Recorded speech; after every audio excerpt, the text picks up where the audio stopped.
Hello மக்களே, ஒரு வழியா நாங்க வலைய பார்த்துட்டோம். வலைய பார்த்துற வீடியோ எடுக்க முடியல, ரொம்ப சிரமப்பட்டு தான் பார்த்துருக்கோம்.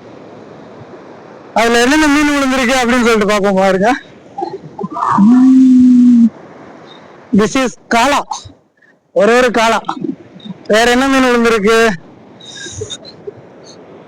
ஒரு சின்ன பாறை ஒண்ணு விழுந்திருக்கு. ஒரே ஒரு கெண்டை. இந்த மீனுக்காக தான் நாங்க வலைய விட்டது. எப்படி சொல்றேன் பாத்தீங்களா? ஒரே ஒரு மீன் தான் விழுந்திருக்கு எங்களுக்கு. ரொம்ப கஷ்டப்பட்டு தான் வலைய பத்திருக்கோங்க. அப்புறம் தேவர் மீன் விழுந்திருக்கு பாருங்க.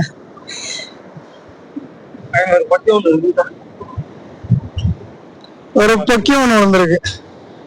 ஆனா வலையெல்லாம் ரொம்ப எப்படி போயிடுச்சு பாருங்க. இந்த வலையை தெரு எடுக்கிறதே போதும்னு ஆயிடும். ஓகே, டாடா. வீடியோ பிடிச்சா லைக் பண்ணுங்க, ஷேர் பண்ணுங்க, கமெண்ட் பண்ணுங்க. இவ்வளவு கஷ்டப்பட்டு வீடியோ போட்டிருக்கோம், ஒரே லைக் தானே, போட்டு விடுங்க.